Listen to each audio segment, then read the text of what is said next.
오늘 함께 나눌 하나님의 말씀 빌립보서 3장 4절에서 11절 말씀입니다. 빌립보서 3장 4절에서 11절 말씀. 우리 그렇게 긴 본문이 아니니까 한 목소리로 읽도록 하겠습니다. 빌립보서 3장 4절에서 11절 말씀입니다. 함께 읽겠습니다.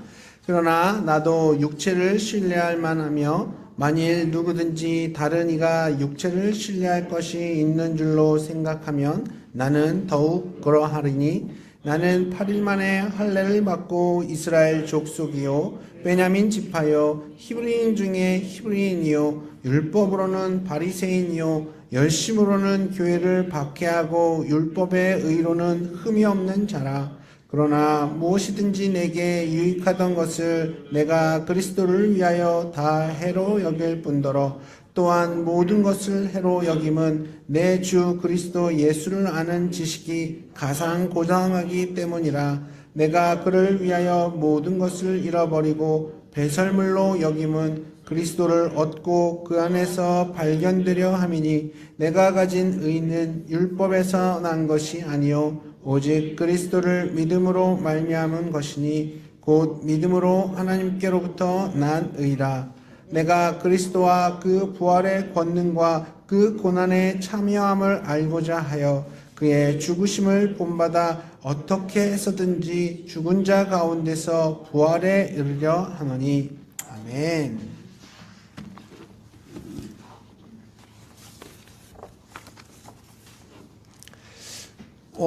지금 계속해서 우리는 빌립보서를 나누고 있습니다. 3장 숙제를 내드렸는데 다 읽어오셨나요? 손 한번 들어볼까요? 읽어오신 분 계십니까? 네, 성민 사모 빼고 다 읽으셨대요. 아니, 오전에도 그렇고 이렇게 검사를 하고 손을 들기를 원하시는 것 같아요. 그래서 네, 제가 항상 여쭤보고 또 해오신 분들은 또 기대하고 있으니까 손 들어야지. 그죠? 네. 그래서 다음 주에는 4장 읽어오시면 되겠고요. 오늘 함께 나누는 3장과 4장 읽어오시면 되겠습니다. 오늘 본문을 보면 이렇게 11절에서 끝나는 게 아니라 계속 이어질 것처럼 보이는데 왜 11절까지로 잘랐을까요? 좀 의아하게 이렇게 생각하실 수도 있는데 사실 헬라어 원문으로 보면 11절까지가 한 문장으로 맞춰지거든요. 그래서 오늘 본문을 11절까지로 이렇게 정한 겁니다. 이걸 먼저 참고해 주시면 좋을 것 같고요. 요즘 계속 우리가 빌립보서를 이렇게 나누면서 환경을 초월하는 그리스도인의 기쁨에 대해서 이렇게 함께 나누고 있습니다. 1장에서는 삶의 기쁨을 주제로 했어요. 그래서 우리 그리스도인들은 과연 무엇을 통해 삶의 기쁨을 누려야 하는가? 첫 번째, 참된 교제를 통해서. 두 번째, 복음의 진전되는 모습을 통해서. 세 번째, 복음으로 연합된 모습을 통해서 기쁨을 누려야 한다고 그랬습니다. 그리고 2장에서는 섬김의 기쁨을 주제로 에바브로디도의 그 섬김의 모습을 통해서 참된 기쁨을 누릴 수 있는 섬김의 모습 세 가지에 대해서 나눴습니다. 첫 번째, 주의 일을 내 일처럼 섬기는 모습. 두 번째, 주의 일에 수고하는 모습. 세 번째, 최선을 뛰어넘은 헌신의 모습으로 섬길 때에 우리는 참된 기쁨을, 온전한 기쁨을 누릴 수 있다고 했습니다. 3장의 주제는 나눔의 기쁨이에요. 나눔의 기쁨. 보통 나눔의 기쁨이라면 내가 가진 것을 다른 이와 함께 나누는 것, 이 정도로 생각하기가 쉬운데, 그래서 받는 것보다 줄 때 참된 기쁨을 가질 수 있다, 누릴 수 있다, 이런 내용으로 오늘 설교 내용을 채울 수 있을 것 같은데, 여기서 나눔은 그런 나눔이 아니에요. 동참의 의미로 이해하시면 되겠습니다. 쉽게 얘기해서 서로의 생각을 나누고 서로의 생각을 결국 일치시키는 그 과정이 바로 나눔인 거죠. 자, 우리 그리스도인들에게 주어진 참 기쁨은 이런 나눔을 통해서 이루어지는 건데요. 과연 그 나눔은 어떻게 이루어지는 걸까요? 일단 진정한 나눔은 가치관의 변화를 통해서 이루어집니다. 가치관의 변화를 통해서 진정한 나눔이 이루어지는 거예요. 세상 수많은 사람들은 육신적인 어떤 조건들을 통해 기쁨을 누리죠. 내가 기쁜 이유가 다 있는 겁니다. 그러니까 그 조건들이 없어지면 기쁨도 함께 없어지고 곧 절망하게 되는 거예요. 돈으로 기쁨을 누리는 사람은 돈이 없어지면 절망합니다. 인기를 가지고 기쁨을 누리는 연예인들은 인기가 없어지면 절망에 빠져요. 그리고 스펙이나 어떤 업적을 가지고 그런 기쁨을 누리는 사람은 자기보다 더 좋은 스펙, 더 큰 업적을 남긴 사람 앞에서 실망하고 절망합니다. 그리고 외모를 통해서 기쁨을 누리는 사람은 그 외모가 시들어지게 되면 그 기쁨도 함께 시들어져요. 사실 오늘 본문 가운데 나오는 사도 바울도 예전에는 이렇게 육신의 조건들 가운데서 기쁨을 찾았던 사람이었죠. 그 조건이 돈이나 아까 얘기했던 인기 스펙 이런 게 아니라 그냥 율법이고 하나님이었을 뿐이지 똑같이 육신적이었습니다. 여기서 육신적이었다는 말은 뭐냐면 모든 초점이 나를 향해 있었다는 거예요. 자기중심적이었다는 겁니다. 바울이 갖추고 있었던 그 육신적인 기쁨은 두 종류가 있었는데요. 첫 번째는 조상으로부터 유산으로 물려받은 것이고 두 번째는 자기가 스스로 노력해서 성취해낸 거예요. 자, 우리 5절에서 6절 말씀을 함께 읽겠습니다. 5절에서 6절 말씀 시작. 나는 8일 만에 할례를 받고 이스라엘 족속이요 베냐민 지파요 히브리인 중에 히브리인이요 율법으로는 바리새인이요 열심히는 교회를 박해하고 율법의 의로는 흠이 없는지라. 자, 바울은 태어난 지 8일 만에 할례를 받은 사람이에요. 이건 바울이 정통 유대인의 율법과 규례로 양육받았다는 겁니다. 또한 바울은 베냐민 지파 출신이죠. 베냐민은 12지파의 그런 시조들 중에서 유일하게 약속의 땅 가나안에서 태어난 사람이었고 이스라엘 왕국의 첫 번째 왕 사울을 배출한 지파였죠. 뿐만 아니라 성경의 역사 속에서도 보면 유다 지파와 베냐민 지파만이 끝까지 하나님의 약속 가운데 세워졌던 이 다윗 왕조에 충성을 다했습니다. 이렇게 뼈대 있고 또 훌륭한 집안 출신이라는 거예요. 그리고 히브리인 중에 히브리인이라는 이 말은 무슨 의미냐면 바울은 이스라엘 본토에서 태어나지 않았죠. 쉽게 얘기해서 교포 2세라는 얘기입니다. 이 교포 2세들을 디아스포라 유대인들이라고 이렇게 불러요. 근데 디아스포라 유대인 중에서도 이스라엘 본토 사람들이 쓰고 있는 이 아람어를 쓸 줄 알고 읽을 줄 아는 사람, 그리고 그냥 그건 못하고 그냥 헬라어만 할 줄 아는 사람, 구분이 딱 됐었거든요. 헬라어만 하는 사람들은 정통 유대인이라고 잘 쳐주지 않았습니다. 그러나 교포임에도 불구하고 이스라엘 본토 사람들과 마찬가지로 아람어를 읽고 쓸 줄 아는 사람은 진짜 유대인으로 인정을 해줬던 거예요. 바울은 이 아람어에도 굉장히 능통했던 사람입니다. 이런 건 바울의 집안 자체가 원래부터 정통 유대인 집안이었다는 거예요. 요즘 말로 완전 바울은 금수저였던 겁니다. 뿐만 아니라 바울 자신이 이뤄낸 그 업적들도 아주 화려합니다. 바울은 율법적으로 보면 자신이 바리새파였다고 이렇게 자랑스럽게 말하죠. 그 당시 바리새인들은 한 4천에서 6천 명 정도 됐었는데 아무나 바리새인이 될 수가 없었어요. 아주 철저한 그런 훈련과 또 검증의 과정을 통과해야지만 바리새인이 될 수 있었습니다. 사도행전을 보면 그 당시 가장 유명했던 율법학자 가말리엘이 사도 바울의 스승이었다고 이렇게 말하고 있죠. 이건 바울이 단순한 그냥 바리새인이 아니라 바리새인 중에서도 가장 영향력 있는 율법 교사 자격까지 갖춘 바리새인이었다는 겁니다. 특히 바울은 자기의 확신 따라서 목숨 바쳐서 열정적으로 이렇게 교회를 핍박했습니다. 그 열심을 통해서 바리새파를 앞으로 전체 유대교를 이끌어갈 차세대 라이징 스타 선도주자로 세워지게 되었고 그렇게 바울은 더욱 승승장구했었습니다. 그러면서 바울은 그 당시에 자기 자신을 이렇게 표현을 해요. 율법의 의로는 흠잡힐 데가 없는 사람. 이건 그 삶이 율법적으로 완벽했고 모든 사람들도 바울을 인정할 수밖에 없었다는 의미예요. 하지만 이랬던 바울이 예수님을 만나고 나서 모든 것이 뒤집혀졌습니다.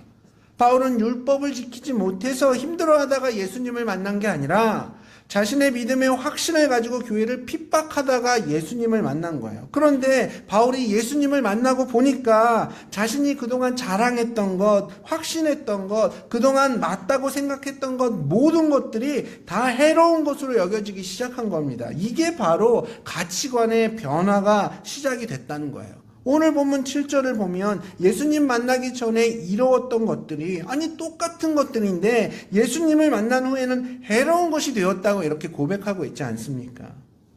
충실한 유대인으로서 바울이 추구했던 것은 자기 자신의 실력을 의지하고 자기 의의를 드러내는 삶이었어요. 이 땅의 대부분의 사람들의 생각과 다르지 않았었죠. 이런 생각에는 그럼 문제가 뭐냐? 이런 생각에는 하나님의 은혜가 개입할 여지가 전혀 없거든요. 근데 여러분, 진짜 문제가 뭔지 아십니까? 진짜 문제는 구원받은 우리 그리스도인들도 때론 내 육신을 의지하며 살아갈 가능성이 있다는 거예요. 예수님께서 우리 죄를 십자가에서 다 해결해 주셨지만 그 이후의 삶은 내 스스로가 책임지고 이뤄나가겠다는 이런 생각은 아주 위험한 생각이에요. 예수님을 의지하는 것이 아니라 여전히 내 육신을 의지하게 만드는 생각인 거죠. 내 육신을 의지하면 결국엔 내 영광을 추구하게 되어 있어요. 내가 하나님 보시기에 열심히 살아야지만 하나님도 내 삶에 감동하시고 어떤 복을 내려주시겠다는 생각, 이런 생각이 상식적으로는 더 맞는 것 같고 이런 생각이 세상 이치에는 더 맞는 것처럼 보이는 것 같기도 합니다. 근데 여기서 문제는 뭐냐? 내 책임이 들어가는 순간 내 공로의식도 자동적으로 들어간다는 것을 여러분 기억하십시오. 결국엔 내 자랑이 되는 거예요. 그래서 어떤 일에 실패하면 내가 하나님의 일에 뭔가 열심을 안 냈구나라는 결론을 내고 그러다가 어쩌다 또 성공하면 그 자체가 내 업적이 되고 그 입술로는 이거 다 하나님이 하셨습니다라는 러스를 떨지만 여전히 내 마음 가운데에는 그 모든 영광이 내 것이라는 그 마음을 떨쳐버릴 수가 없는 거죠. 여러분 기억하십시오. 우리가 자랑하고 의지해야 할 분은 오직 예수 그리스도 한 분밖에 없습니다. 사랑하는 우리 성도님들, 기쁨의 삶을 위해서 여러분 분명히 노력하셔야 됩니다. 여러분의 삶을 최선을 다해서 살아가셔야 됩니다. 근데 그 노력보다 더 중요한 건 뭐냐? 바로 방향에 있습니다. 방향이 더 중요한 거예요. 여러분의 삶은 지금 어디를 향해 있으십니까? 나 자신을 향해 있으십니까? 아니면 예수 그리스도를 향해 있으십니까? 내 신앙을 어떤 나의 업적으로 만들어버리는 그런 태도를 버리고 온전히 하나님의 은혜 앞으로 나아가시는 저와 여기 계신 우리 모든 성도님 되시길 주님의 이름으로 축복합니다. 자, 진정한 나눔 두 번째는 예수님의 고난에 동참할 때 이루어집니다. 진정한 나눔은 예수님의 고난에 동참할 때 이루어지는 겁니다. 우리 오늘 본문 10절에서 11절 말씀 함께 읽겠습니다. 10절 11절 시작. 내가 그리스도와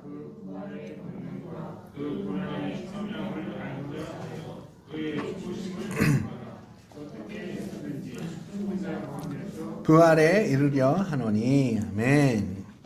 지금 바울은 부활의 권능, 그 능력을 소망하면서 우리가 흔히 생각하는 언젠가 죽어서 가게 될 천국, 그리고 그때 경험하게 될 부활, 그러니까 죽음 이후에 경험하게 될 그 부활만을 이야기하고 있는 것 아닙니다. 바울은 지금 이 땅 가운데 살아가는 그리스도인들이 새로운 삶을 사는 것 자체를 부활이라고 설명하고 있는 거예요. 사도 바울이 예전에는 율법대로 아무 흠 없이 열정적으로 교회를 핍박하면서 살아갔지만 예수 그리스도를 만나고 나서 그의 인생이 뒤집혔던 것처럼, 그 삶이 완전히 180도 변했던 것처럼 그 모습을 바로 부활이라고 설명하고 있는 거예요. 자, 우리가 예수님을 알기 전에는 다 영적으로 죽었던 상태입니다. 죄와 허물로 죽었던 그런 존재들이었어요. 그래서 이 세상 풍조를 따랐고 공중의 권세 잡은 자, 곧 불순종의 자녀들 가운데 역사하는 그 영을 따라 살았습니다. 에베소서 2장 1절 2절에 나오고 있잖아요. 이런 상태는 우리 몸, 육체는 살아있지만 영적으로는 죽은 상태였어요. 근데 하나님은 이런 우리를 예수 그리스도와 함께 살려내셨습니다. 하나님께서 그리스도 예수 안에서 우리를 그분과 함께 살리시고 하늘 보좌에 함께 앉히셨잖아요. 에베소서 2장 5절 6절에 나옵니다. 2장 5절 6절에 나옵니다. 오늘 본문에서는 바울은 우리가 구원받아서 하나님의 자녀가 된 것 또한 이런 부활로 설명을 하고 있습니다. 근데 구원받은 것뿐만 아니라 거기서 한 발자국 더 나아가서 사도 바울은 예수님의 십자가 죽음을 본받을 때에 이건 바울 자신이 예수님의 고난에 동참하겠다는 거예요. 그때 비로소 진정한 부활의 권능을 자신의 삶과 사역 속에서 실제로 경험하게 되었다는 걸 간증하고 있는 겁니다. 보십시오. 영적으로 죽었던 우리가 복음을 믿음으로써 구원을 받았습니다. 그러면 죽었던 우리의 영이 살아나는 거잖아요. 그건 부활인 거죠. 지금 사도 바울은 이 부활에 대해서 얘기하고 있는 거예요. 근데 그 부활이 권능이 되어서 내 삶 가운데 실제로 경험되어지려면 어떻게 해야 되느냐? 바로 내 삶 속에서 예수님의 그 고난 가운데 동참할 때 그때 비로소 부활의 권능이 내 삶 속에서도 경험되어진다는 겁니다. 정리하면 이렇게 되는 거죠. 구원받은 우리가 구원받았다고 해서 갑자기 어느 날 그 부활의 권능이 우리 삶 가운데 막 생겨나고 그걸 막 누릴 수 있는 게 아니라 실제 우리 삶 속에서 예수님이 받으셨던 그 고난에 동참하지 않으면 부활의 능력을 알 수도 없고 또한 부활의 능력 없이는 예수님의 그 고난에 동참할 수도 없다는 겁니다. 사도행전 14장에 보면 바울이 바나바와 함께 성도들을 향해서 이런 권면을 한 게 나와요. 여러분, 마음을 굳게 하고 믿음을 지키십시오. 우리가 하나님 나라에 들어가려면 반드시 많은 환난을 겪어야 합니다.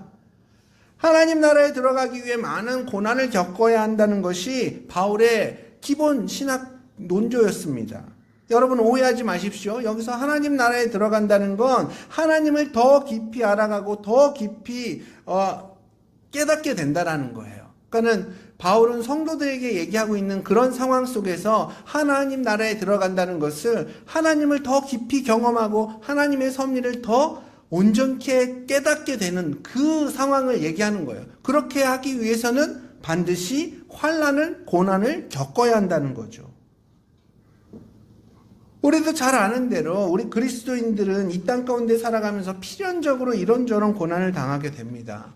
성경 곳곳에서는 이런 성도들의 상황에 대해서 경고하고 있어요. 하지만 이런 고난이 믿는 자들의 특권이라는 것 또한 성경은 분명히 밝히고 있습니다.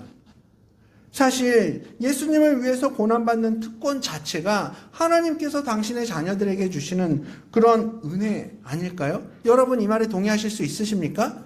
우리가 주를 위해 받는 고난이 하나님께서 우리에게 주시는 은혜라는 말, 이 말에 여러분 동의가 되십니까? 아멘이십니까? 예, 큰 소리로 아멘 하셔야 돼요. 그 고난은 하나님을 깊이 만날 수 있는 부활의 권능을 경험할 수 있는 기회가 되는 겁니다. 고난에 대해서 한 신학자는 이렇게 설명을 합니다. 예수님을 위해 고난을 받도록 허락된 은혜는 예수님을 믿도록 허락되는 은혜를 뛰어넘는 것이다. 그것은 예수님과 함께 그분의 길을 걸으며 그분과 온전한 교제에 이르는 것이다. 이 말은 뭡니까? 구원받을 때 받는 그 은혜보다 우리가 성도로서 더 성숙해져가는 그 과정 속에서 받는 은혜가 훨씬 더 크다는 거예요. 그게 더 중요하다는 겁니다.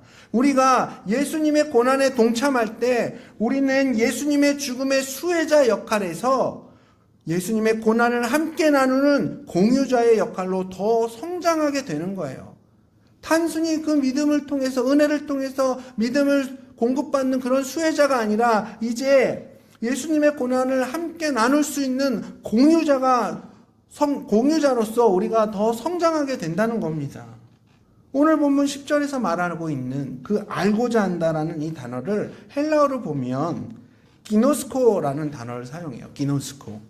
기노스코는 내가 뭐 배움을 통해서 책을 통해서 지식적으로 안다, 뭐 간접적으로 안다라는 뜻이 아니라 내가 실제 경험을 통해서 안다는 뜻이에요. 실제 경험을 통해서 얻게 된 지식을 기노스코라고 합니다. 제가 얼마 전에 건강검진을 받으러 병원에 갔어요. 뭐 2년마다 주기적으로 받는 그 검사 있지 않습니까? 예, 피도 뽑고, 키도 재고, 몸무게도 재고, 이런저런 문진표도 작성하고, 또 심리검사도 했고, 위내시경도 했어요.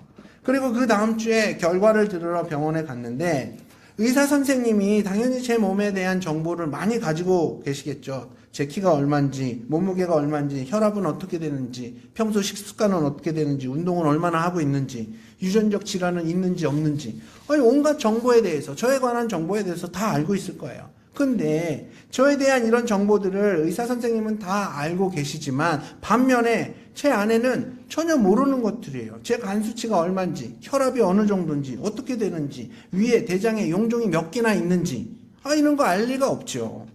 그렇다고 해서 이 의사 선생님이 제 아내보다 저를 훨씬 더 잘한다고 할 수 있을까요? 건강검진을 통해 얻어진 제 정보 몇 가지를 더 많이 안다고 해서 제가 무엇을 좋아하는지, 평소 어떤 생각을 하고 있는지, 어떤 성격을 가졌는지, 아니 20년 가까이 저를 겪어보면서 저에 대해서 경험적으로 알고 있는 제 아내보다 저를 더 많이 안다고 할 수 있을까요? 의사 선생님은 그냥 제 몸에 대한 정보만 가지고 있는 거예요. 정말 저를 아는 것은 제 아내인 성미 사모가 잘 알고 있는 거죠. 남편이 무엇을 좋아하는지, 무엇 때문에 슬퍼하는지, 무엇 때문에 기뻐하는지 수많은 경험들을 통해서 아는 게 진짜 저를 아는 거죠. 수많은 경험들을 통해서, 함께한 지난 세월들을 통해서 제 아내가 저를 진짜 알 수 있었던 것처럼 사도 바울이 지금 이 얘기를 하고 있는 겁니다.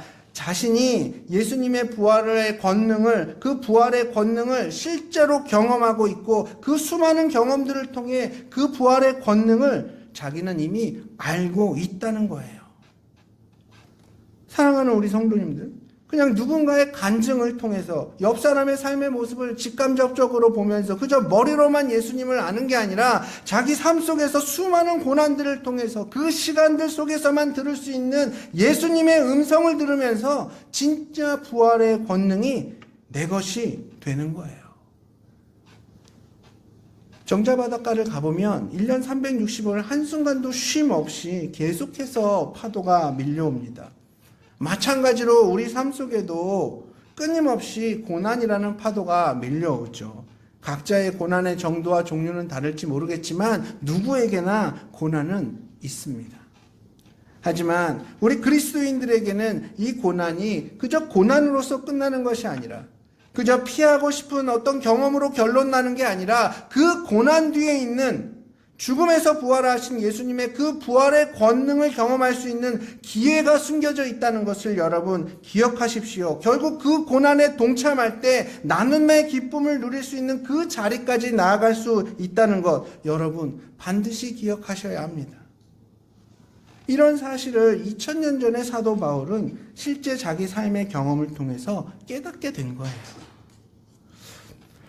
특히 오늘 본문 9절에 굉장히 중요한 말씀이 하나 나오는데요.